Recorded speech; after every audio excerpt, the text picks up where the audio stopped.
আজ আমরা এমন একটা কবিতার ভেতরে ডুব দেব যেটা শুধু কবিতা নয়, বলতে পারেন একটা আস্ত প্রতিবাদের দলিল। চলুন উইলিয়াম ব্লেকের লেখা লন্ডন কবিতার প্রতিটি লাইনে লুকিয়ে থাকা কষ্ট আর ক্ষোভকে আমরা একসাথে বোঝার চেষ্টা করি। তো আলোচনাটা শুরুই করা যাক একটা প্রশ্ন দিয়ে। আছে কয়েকটা লাইন, কয়েকটা শব্দ, এগুলো কি সত্যি সত্যি সমাজের বিরুদ্ধে একটা বড় আওয়াজ তুলতে পারে? আর এর উত্তরটা হলো হ্যাঁ, একদম পারে। আজ থেকে প্রায় ২৫০ বছর আগে উইলিয়াম ব্লেক কিন্তু ঠিক এটাই প্রমাণ করে দেখিয়েছিলেন তার কবিতার মধ্যে দিয়ে। এই লন্ডন কবিতাটা ছিল তখনকার সমাজের একটা আয়নার মতো। সেই সময়ের শোষণ, অবিচার সবকিছুকে যেন চোখে আঙুল দিয়ে দেখিয়ে দিয়েছিল। তাহলে আর দেরি কেন? চলুন আমরা ব্লেকের চোখ দিয়ে একবার ঘুরে আসি সেই ১৮ শতকের লন্ডনের রাস্তা থেকে। দেখি তো তিনি ঠিক কি দেখছিলেন। দেখুন, এই কবিতাটা ঠিকমতো বুঝতে হলে এর পেছনের গল্পটা জানা কিন্তু খুব জরুরি। এটা লেখা হয়েছিল শিল্প বিপ্লবের ঠিক মাঝখানে। একবার ভাবুন তো সেই সময়টার কথা। চারিদিকে কলকারখানার ধোঁয়া, গ্রামের পর গ্রাম মানুষ শহরে আসছে কাজের জন্য, আর জীবনটা হয়ে যাচ্ছে একদম যান্ত্রিক। ঠিক এই রকম একটা কঠিন সময়ে ব্লেক তার সংস অব এক্সপিরিয়েন্স বইটাতে এই কবিতাটা লেখেন। আর বুঝতেই পারছেন, এর সুরটা প্রথম থেকেই বেশ ডার্ক, বেশ সমালোচনামূলক।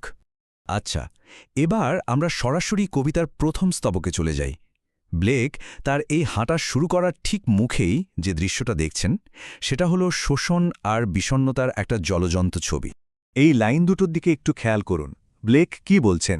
তিনি যার দিকেই তাকাচ্ছেন, প্রত্যেকটা মানুষের মুখে দেখছেন দুর্বলতা আর গভীর দুঃখের ছাপ। মানে এটা কোনো একজন বা দুজনের কথা না, এটা ছিল ওই শিল্প বিপ্লবের সময় লন্ডনের একটা সার্বজনীন চিত্র। মানুষের মুখ থেকে হাসিটাই যেন উধাও হয়ে গেছিল। এখানে সবচেয়ে গুরুত্বপূর্ণ শব্দটা হলো চার্টার্ড, মানে নিয়ন্ত্রিত বা বাধা। ইন্টারেস্টিং ব্যাপার হলো ব্লেক এই শব্দটা শুধু রাস্তার জন্য ব্যবহার করেননি, টেমস নদীর জন্যও করেছেন। এর মানে কি দাঁড়ালো? এর মানে হলো মানুষের বানানো আইন কানুন, এই যে সবকিছু কেনাবেচার মানসিকতা, সেটা শুধু শহরকে নয়, প্রকৃতিকেও যেন আষ্টেপৃষ্টে বেঁধে ফেলেছে। সবকিছুই এখন কারো না কারো সম্পত্তি, সবকিছু কন্ট্রোলড। আর মানুষের মুখের ওই ছাপগুলো, ওগুলোই তো ওই সার্বজনীন কষ্টের সবচেয়ে বড় প্রমাণ। কিন্তু ব্ল্যাক তো শুধু বাইরের কষ্টটা দেখেই থেমে যাননি, তিনি এর পেছনের কারণটা খোঁজার চেষ্টা করেছেন। চলুন দেখি সেই অদৃশ্য শিকলটা আসলে কি।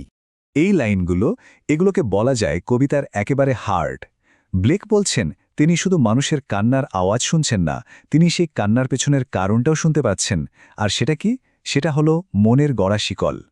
তো এই মনের গড়া শিকল বা মাইন্ড ফর্জড ম্যানেকলস জিনিসটা আসলে কি? এটা কিন্তু কোনো সত্যিকারের লোহার শিকল নয়, বা শুধু বাইরের কোনো নিয়ম কানুনও নয়। এটা হলো সেই মানসিক দাসত্ব যা সমাজ আমাদের উপর চাপিয়ে দেয়, আর আমরাও অনেক সময়ে কোনো প্রশ্ন না করেই সেটা মেনে নিই। এই শিকল চোখে দেখা যায় না, কিন্তু এটাই সবচেয়ে ভয়ঙ্কর, সবচেয়ে শক্তিশালী। কারণ এই অদৃশ্য শিকলগুলোই তো পুরো সিস্টেমটাকে টিকিয়ে রাখে, তাই না? এবার ব্লেক আর রাগঢাক করছেন না, তিনি সরাসরি আঙুল তুলছেন সেই প্রতিষ্ঠানগুলোর দিকে যারা এই সব কষ্টের জন্য দায়ী। আর সেগুলো হলো চার্চ এবং রাজতন্ত্র। একবার ভাবুন তো, কি ভয়ঙ্কর একটা ছবি! চিমনি পরিষ্কার করতে গিয়ে ছোট্ট শিশুদের কান্না আর অসহায় সৈনিকদের দীর্ঘশ্বাস, এই দুটো কষ্ট যেন মিলেমিশে রক্ত হয়ে রাজপ্রাসাদের দেয়াল বেয়ে গড়িয়ে পড়ছে। ব্লেক এখানে পরিষ্কার বলে দিচ্ছেন, সাধারণ মানুষের এই দুঃখ কষ্টের দায় দেশের শাসকদেরকেই নিতে হবে। এখানে দারুণভাবে দেখানো হয়েছে যে ব্লেকের চোখে তখনকার সমাজের যে দুটো মেন পিলার ছিল, মানে চার্চ আর রাজপ্রাসাদ, তারা কিভাবে নিজেদের দায়িত্ব পালন করতে পুরোপুরি ব্যর্থ হয়েছিল। একদিকে চার্চ, যার কাজ ছিল মানুষের আত্মাকে শান্তি দেওয়া, সে শিশুদের কষ্ট দেখেও মুখে কুলুপে গেছে। আর অন্যদিকে রাজপ্রাসাদ, যার কাজ প্রজাদের রক্ষা করা, সেই হয়ে দাঁড়িয়েছে তাদের মৃত্যুর কারণ। কবিতার শেষ স্তবকে এসে আমরা সম্ভবত সবচেয়ে মর্মান্তিক চিত্রটা দেখতে পাই।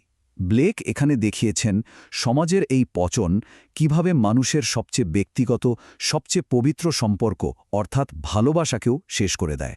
এই শেষ ঠিকানাটা ম্যারেজ হার্স বা বিয়ের শবযান, এটা কবিতার সবচেয়ে জটিল আর শক্তিশালী অংশগুলোর একটা। ভাবুন একবার, একটা বিয়ে যা নতুন জীবনের প্রতীক, সেটা কিভাবে একটা মৃত্যুর গাড়িতে পরিণত হতে পারে। আসলে এটা একটা ভয়ঙ্কর চক্র। দেখুন কি হচ্ছে। ১. দারিদ্র্যের চাপে পড়ে তরুণীরা পতিতাবৃত্তিতে নামতে বাধ্য হচ্ছে। ২.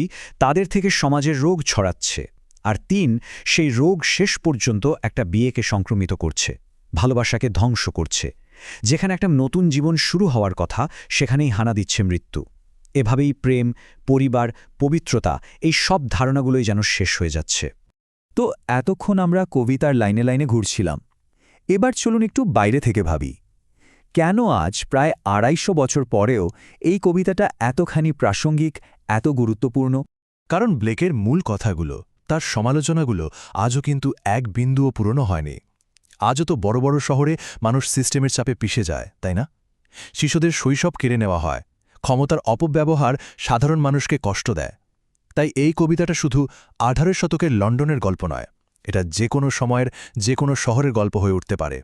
যেখানে মানুষ তার স্বাধীনতা আর আনন্দ হারিয়ে ফেলে, সেখানেই এই কবিতা প্রাসঙ্গিক।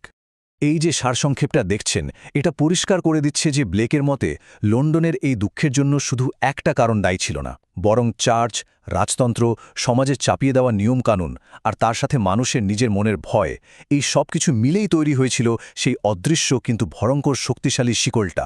তাহলে আজকের আলোচনা শেষ করার আগে একটা প্রশ্ন রেখে যাই।